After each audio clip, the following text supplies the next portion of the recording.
that I'm appreciative of your conduct. It's not easy sitting down for so long up to this time.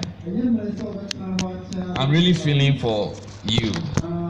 I would have said let's close and go, but it's like it's also important. And since you have also expressed that you will bear, so give us a small time. Normally when there is talking and there's interpretation, we divide the time. Is that clear? That's why it's prolonging.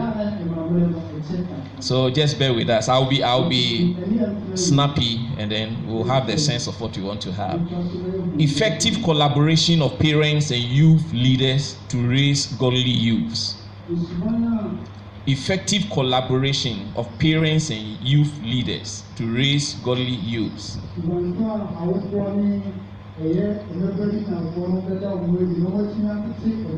That is, there is a need for parents and youth leaders to agree together so that we can raise our youth to be godly. Okay, so that it means that the parents will join hands with youth leaders.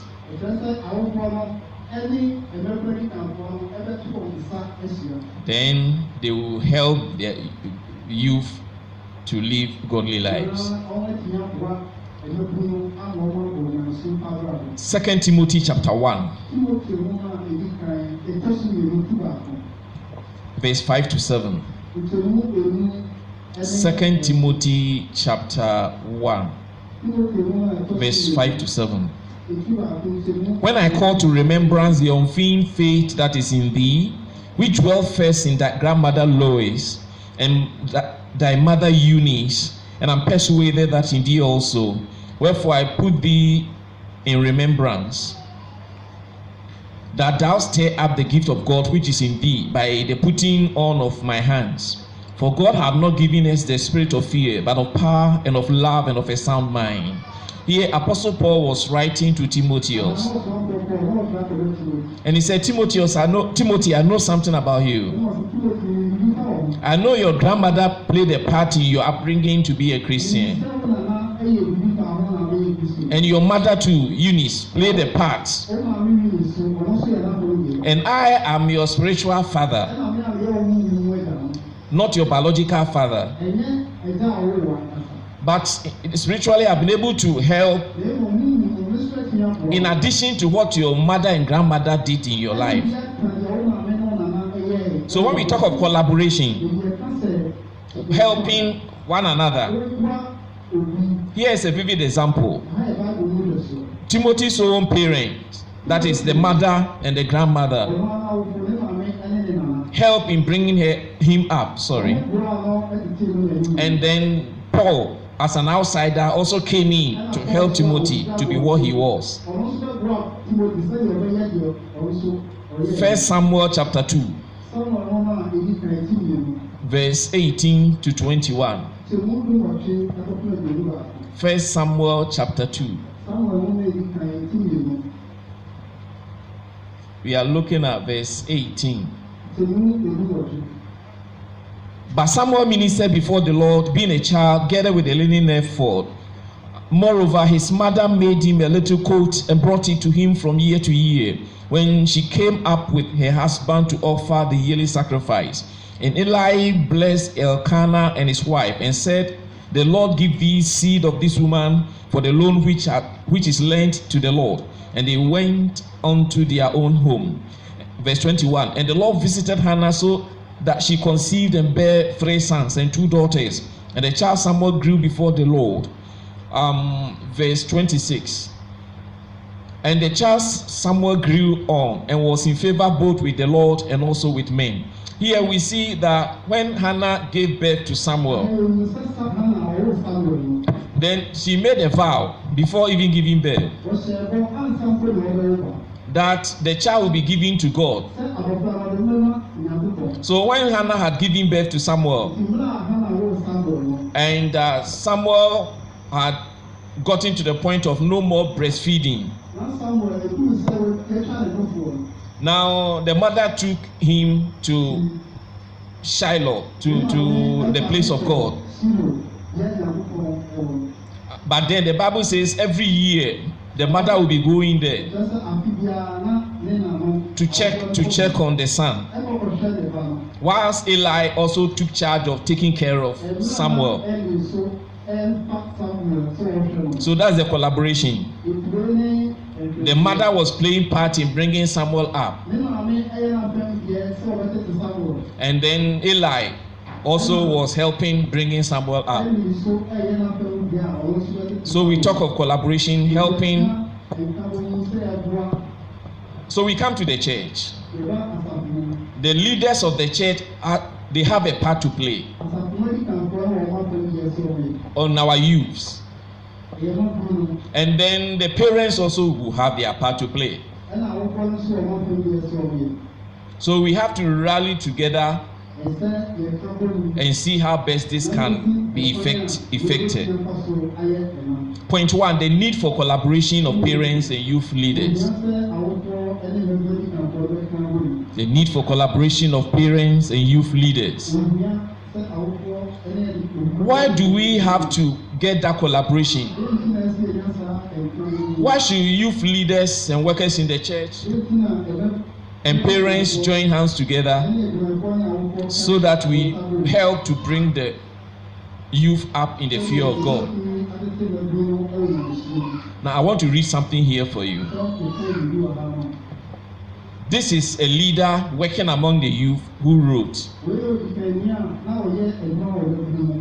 "For 15 years, I have participated in youth camps of all types.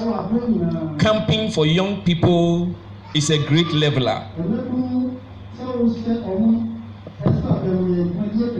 Being with the same gang for 10 to 14 days in the basic conditions.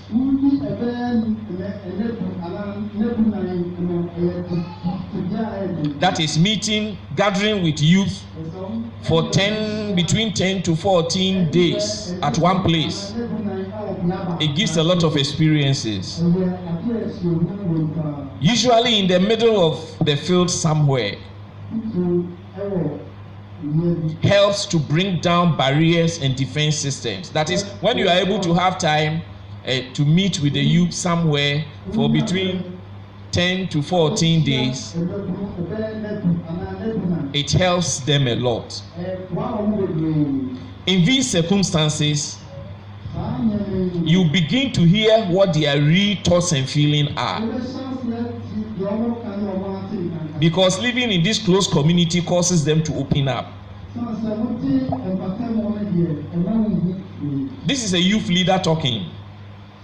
He said when you be able to have time to meet with the youth for camp like this, they open up. The youth will share their hearts with you. Things that they will not tell their parents, they will tell you. Over and over again, at such camps, I have been frustrated that the children of Christian leaders are so often the most unruly.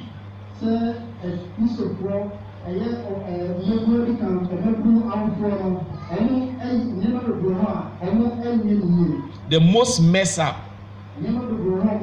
the most cynical, and the most disillusioned. That is in effect. What he observed was that whenever he had such camps with the youths, there was something he realized, that children of Christian leaders are the ones who were so stubborn, who were not disciplined, who would so misbehave. Many times I have sat on the grass until way past midnight, wearily trying to get the cooperation of some leaders' kid. A leader's kid, that is a leader's child who has misbehaved, find a way out to help. who has come to camp and is causing mayhem. I asked them, why do you act this way? What makes you to behave this way? The answers are varied. But the underlying, that is, the answers are various. But the underlying theme in all the answers come down to the following. He has been asking some of the leaders' children why they be behaving the way they have been doing. They were misbehaving, it was not good at the camp. Now listen to what some of them have been saying. My dad is a pastor. He is great in church. But you should see how he treats my mom at home. The child is misbehaving at the camp. The youth leader is asking the child, why are you misbehaving here? He said, my daddy is a pastor. When he's in the church, he's great. But come home, the way he treats mommy, I don't like it at all. So the child is misbehaving there at the camp as a way of protest. My parents are in leadership. They are in leadership in the church. And they say good things to other Christians. But you should hear them at home. They don't speak good things about us at all, children at home. But outside they speak good things. Then another said, my parents are in leadership. Thank you very much, my brother. You have done well. My parents are in leadership. They have got time for the problems of all the other young people. But they never seem to have time for me. There are many variations on the theme, but you begin to get the picture. Many leaders' kids see one thing at home and another thing at church.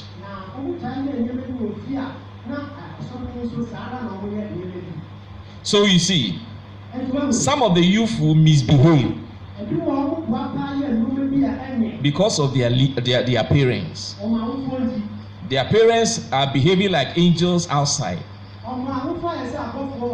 but in the home, terrible. So it makes the children, in a way, they vent their anger out and they misbehave in gatherings. They were releasing this to the leader at the camp, but their parents were not aware. So when we are talking of why the need for collaboration, this is one of the reasons. When the leader is aware of what is happening, he can find a way of meeting the parents, and they can settle the issue, and they can help together to bring the child up. When I came in the other time, I told you something. There was a particular girl. She was in the church. Her parents were leaders in the church. And she was in secondary school, Form 2, when it happened. Yes, Form 2. She started coming to me at the office, because youth used to come to me and we were discussing so much for counseling. Then, whenever she came to me at the office, whenever we were talking, either she bowed the head like this or put the hand like this at the temple or forehead.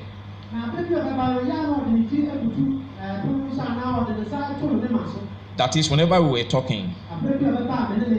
So one day I asked her that, why is it that when we are talking, you don't look straight I mean, you just put your hand on the temple of forehead or you bow your head like this. Why?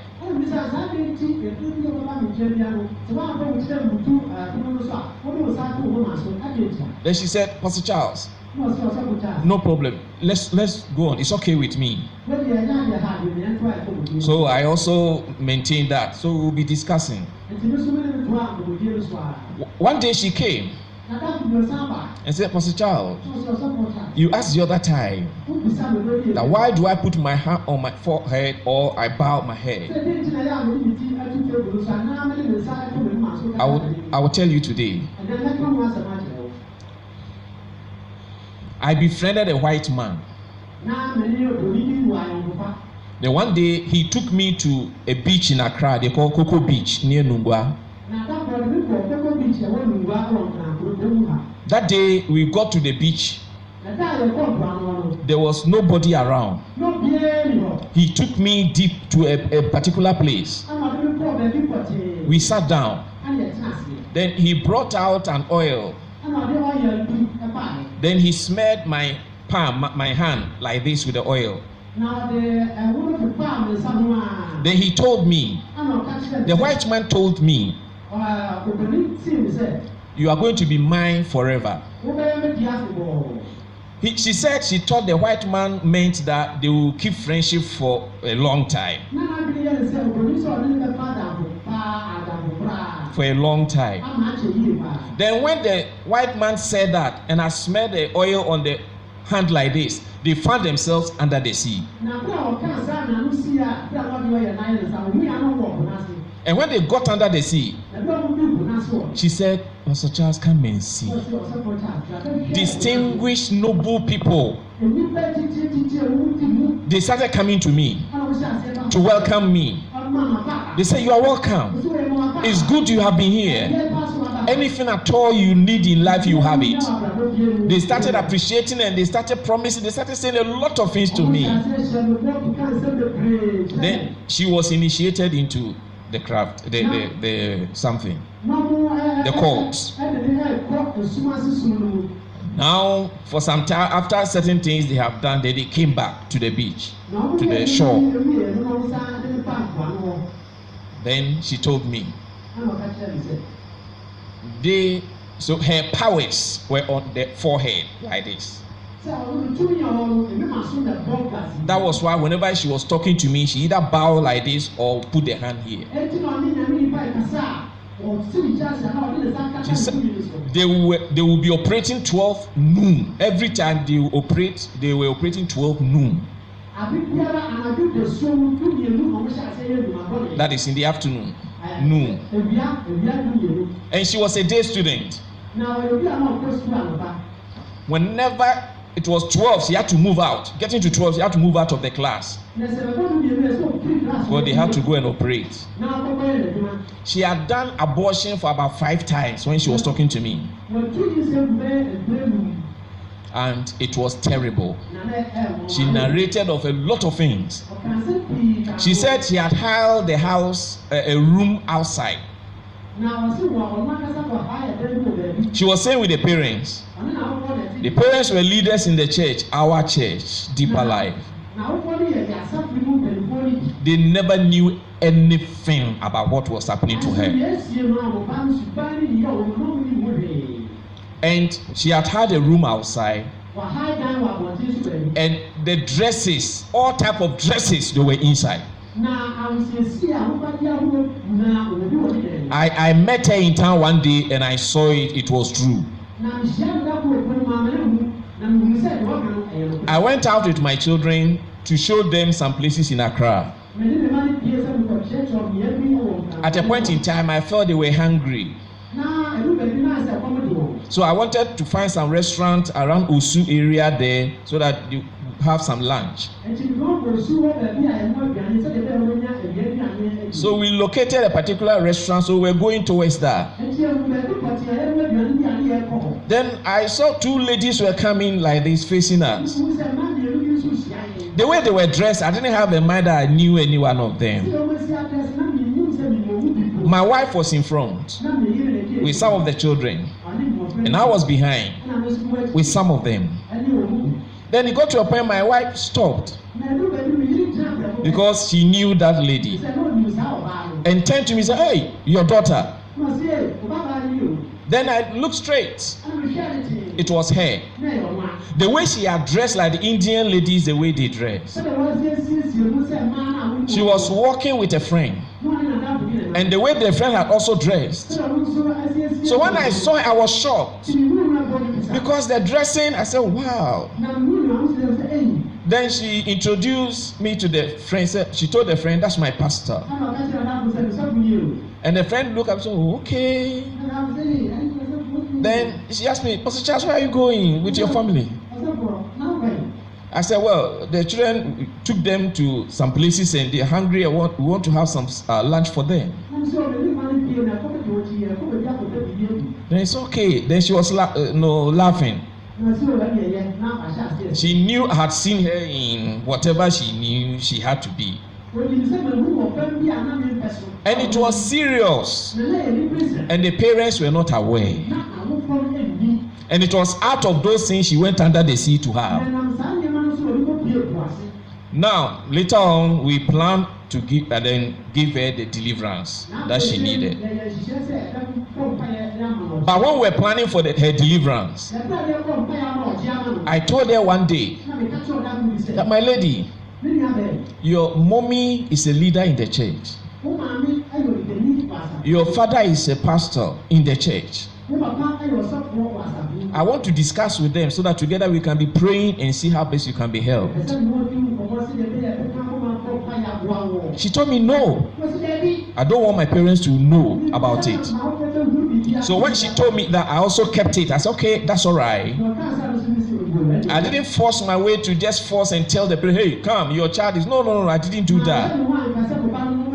Because as a youth counselor, you must let the youth have your confidence and trust so that they can tell you a lot of things. So that when they tell you, you will not betray them. So when she told me, "No, don't tell them," I said, "Okay, I will keep that." So we're planning of how to be of help to her. Then one day she came. I said, "Pastor Charles, you can tell my parents now." I said, "Do you mean it? Do you mean it?" I mean, I asked her whether she meant it that I should tell the parents. Do I tell them? Was she serious about that?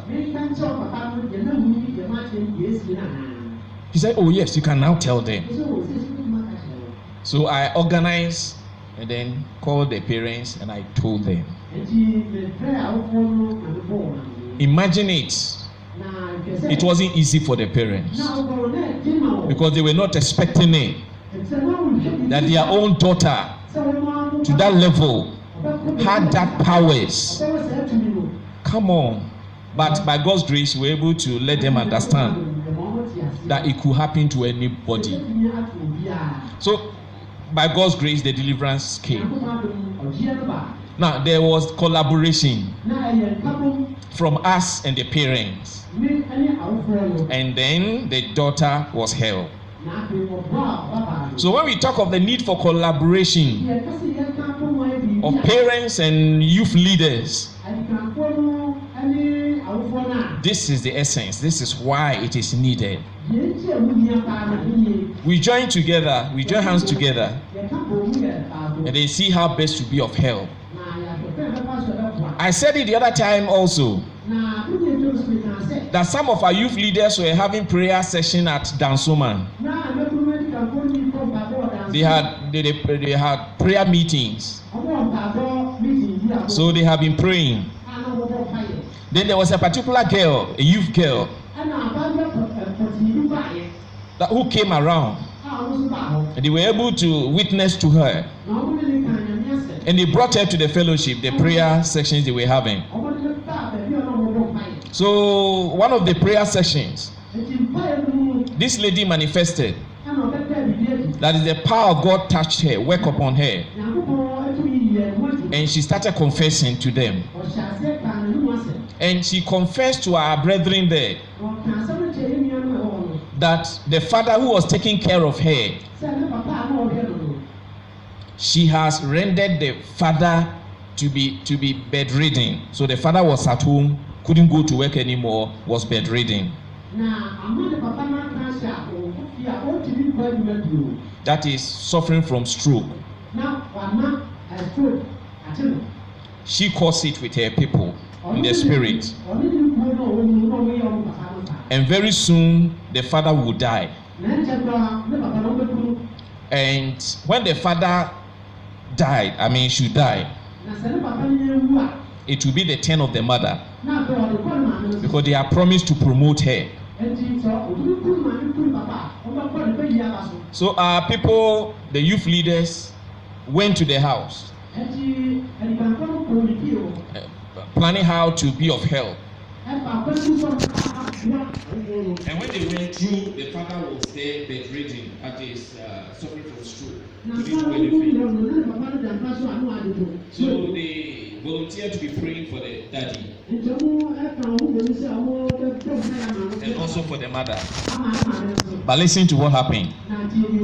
The mother was not happy that our people were coming to the house, because they were not from our church, that is from Deeper Life. So the mother had the idea that they were coming to take their daughter to Deeper Life, and that was not her church.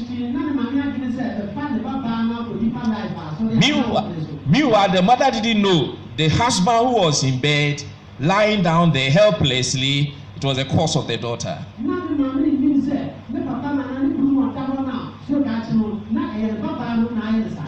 And then after the father, it will be her turn. And that the leaders who had come there were there to help her and her whole family.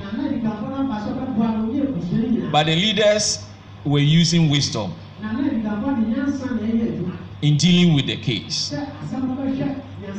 But the point was this: they rendered help, but it was collaboration between the leaders and then the parents. So when we talk of the need of collaboration of parents and youth leaders, things like that are very key and important.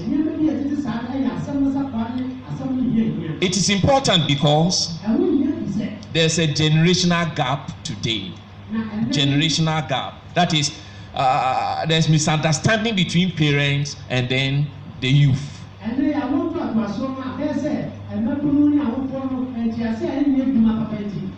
There's always confusion at home. As I explained to you the other time, because of the level, the period the teenagers are in, their behavior seems to be queer, awkward, and strange to parents today.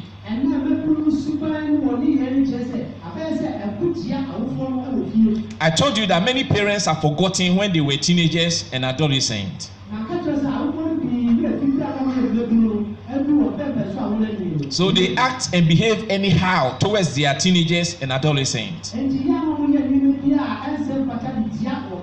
So there's always war and confusion in the home. And because the youth leaders and workers, they are aware of what is happening among the teenagers and the youth,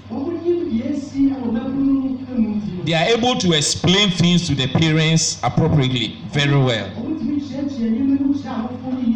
So in most cases, the parents come to understand why their adolescents and teenagers are behaving the way they are behaving. So when those things happen, they are able to help them. The youth leaders have been given technical training to handle the youth.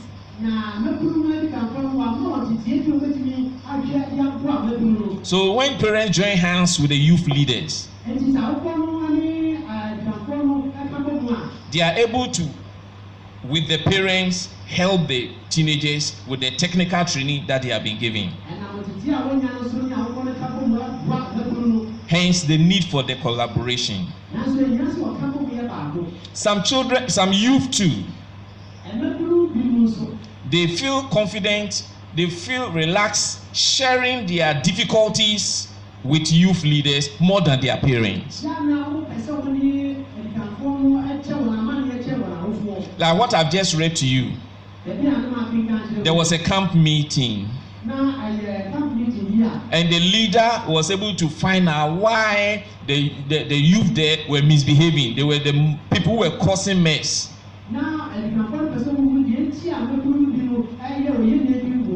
Then they started sharing with him that because of their parents at home, the way they were behaving. So when that happens, our youth are blessed and they are held. You know, we teach our youth leaders and workers that they should keep the secrets of the youth. I can vouch and tell you who are seated here today. At a point in time, I knew the secrets of most of the youth more than their parents. So it was I who was helping their parents to know their youth, their children. It is like that. It is normal. Because of the way and manner some of us parents behave. I don't want to talk much on it because I said some of them in the earlier message. Because we still see our youth as children, and who are they? They are nothing, and some of them, we always look at their negatives, they are useless.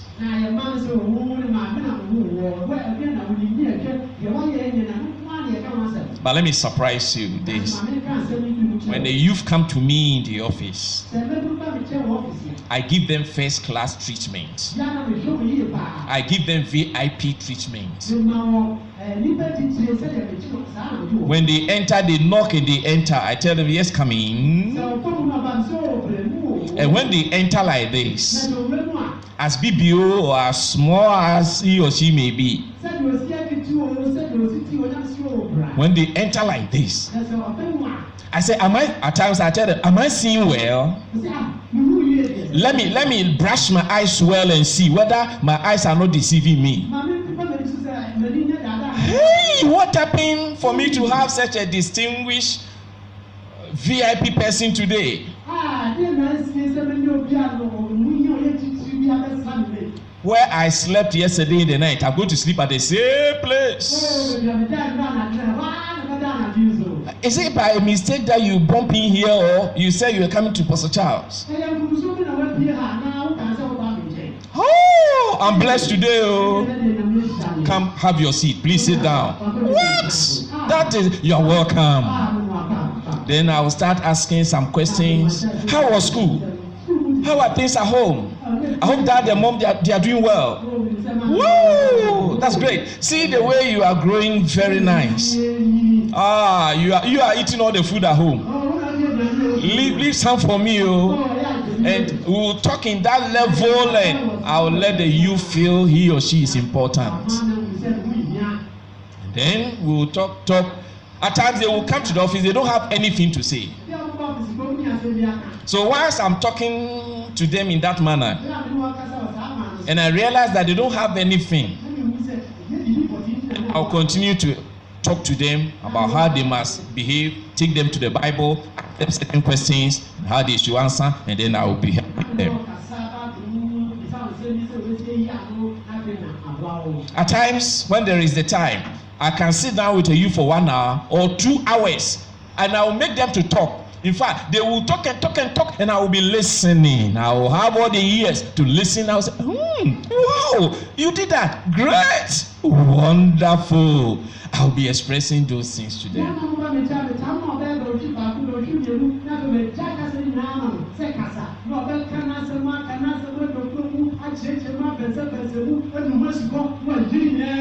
Such youths at home, the parents don't have time to listen to them even for 1 minute. As in the school, the authorities don't have time for them. And here they have come to the office of Pastor Charles and I have given them all the space. Talk. They will talk and talk from left to right. Then I'll come in to help them out of what they said. Then what needs to be appreciated, I do. I appreciate them. If I have to correct them, they realize that before they come to themselves, I have done the correction. These are the things I've been doing for them and with them. And my brother, my sister, it is effective. It is more than threatening them. They love it so much. You know why some of our daughters, they give themselves to some people you may, how my daughter, you have disgraced us. So this man, you slept with, how? Do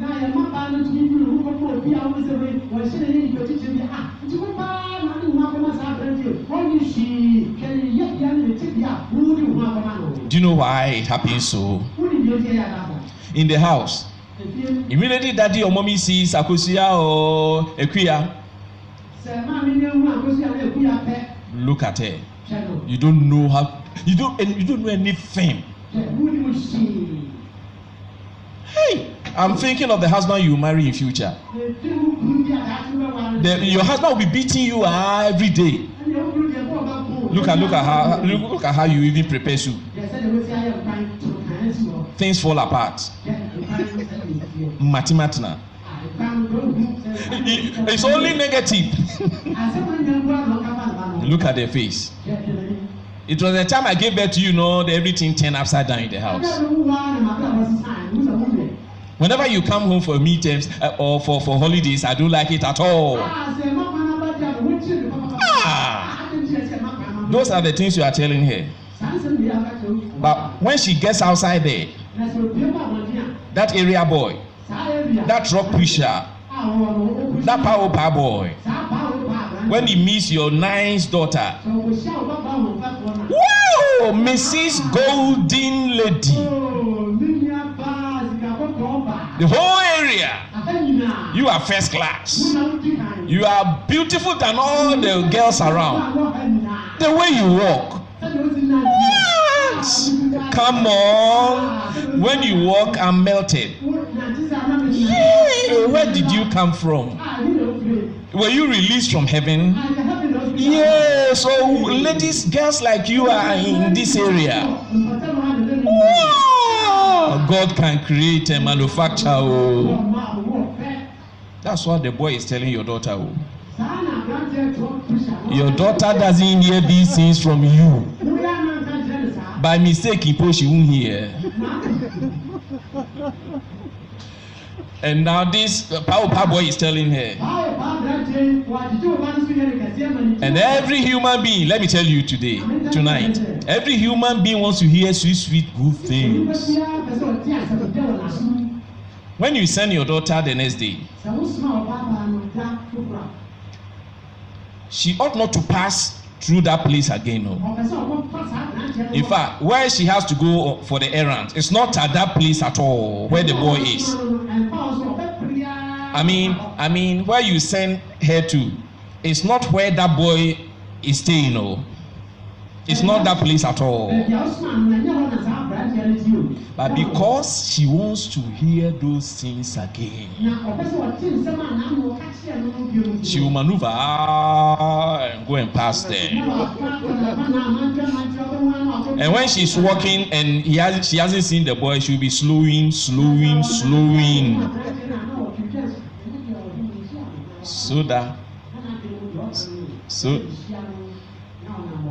So that she can see the boy. And when the boy sees, repeat those, he's going to repeat it. Until one day, this good for nothing boy will be sleeping with your daughter. Then when you see, you say, yeah, I'm a banedru. I am a banedru. Do you know why? It is because of the way we treat them.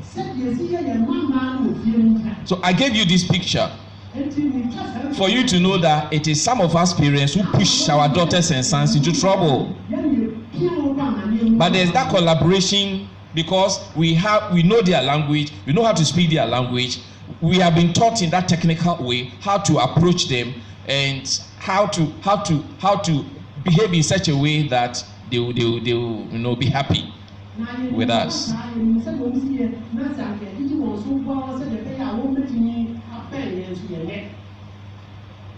So the need for that collaboration. Then they point to the manner of the collaboration, the manner, the how. The how is a project we have brought into the church known as the mentorship project.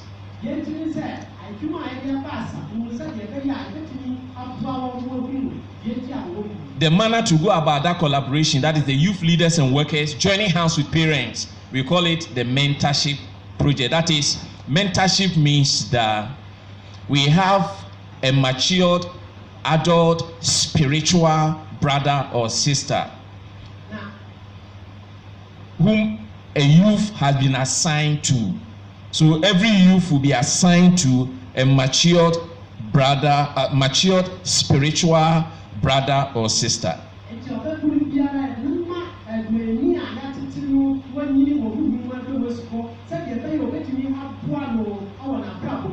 So every youth worker and leader who is matured, who is spiritual, is expected to have a youth that he will be mentoring that youth or discipling that youth.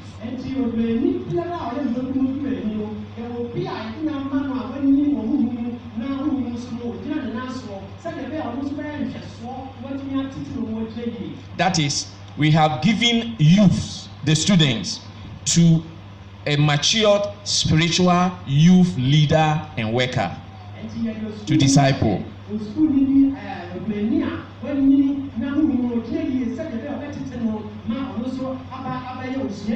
And because the youth leaders and workers are not so many to be able to cater for all the youths, we have extended it to adult people. So adults who are matured, who are spiritual, we have assigned some youths to them as well.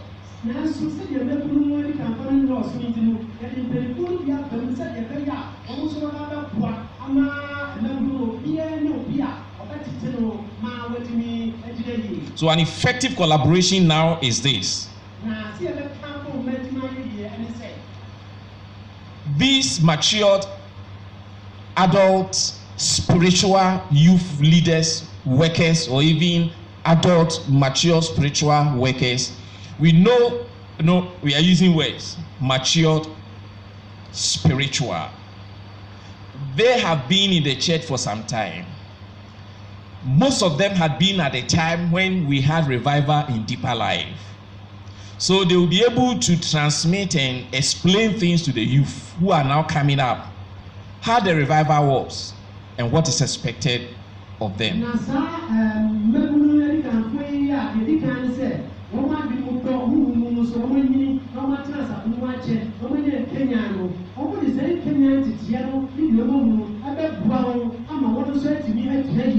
So these people will be teaching the youth the doctrines of the Bible.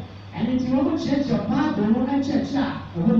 they will be teaching them the right salvation that they need to have. And the best and appropriate way to pray and to read the Bible. And to observe their quiet time. And the Christian dressing, the right and appropriate dressing, they have to dress as ladies and as gentlemen.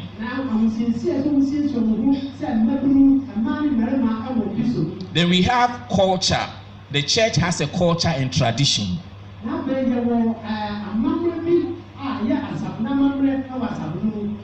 You know, Deeper Life, we have some culture and tradition. One of the culture and the tradition is this. A girl should not enter into the room of a boy or a man alone, when the man is in the room alone or stay in the room alone, no girl or no boy, no girl should enter that room and be in that room and chatting and conversing with the boy. Only the two of them. It is not allowed. It's not our culture, so we don't allow the girls to do that. One of the culture and tradition.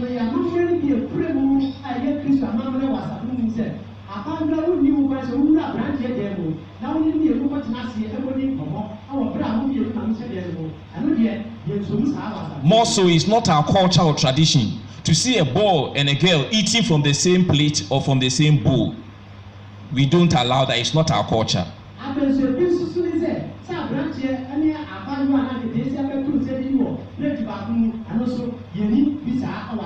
One of our culture is this, that a boy should not hug or embrace a boy when they are not married. It's not our culture. We don't allow it.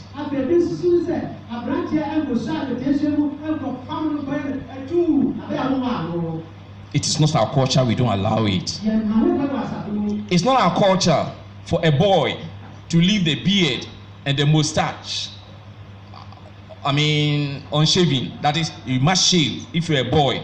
You don't leave the beard and the mustache like that. It's not our culture to leave the beard and then the mustache. It's not our culture as boys.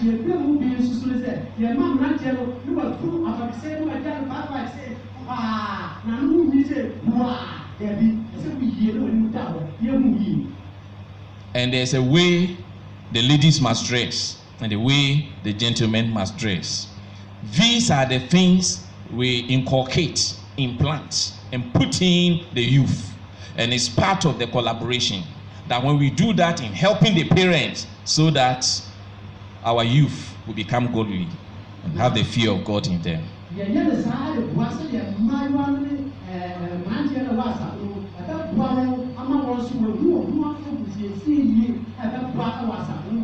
So that is the more reason why parents, when you see that your daughter or son has been assigned to a matured spiritual adult or youth leader or youth sister, feel relaxed.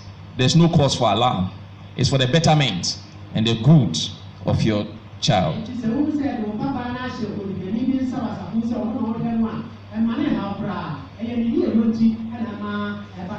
So that when the rapture takes place and the trumpet is sounded, your daughter, your son will be able to make it at the rapture.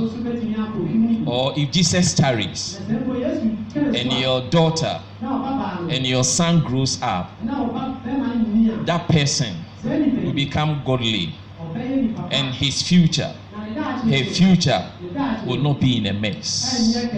These are the things that your family stands to gain.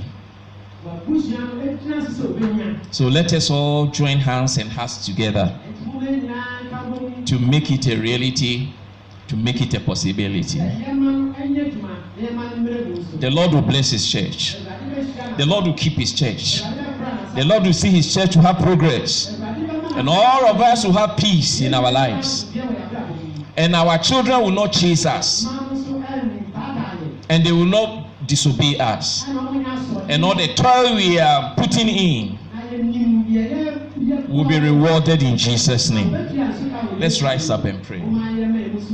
Let's talk to the Lord and ask that the Lord will use us and use the youth leaders as well, so that we join hands and hearts together and help our adolescents and our teenagers. And at the end of it all, we will say, Lord, we thank you for this collaboration.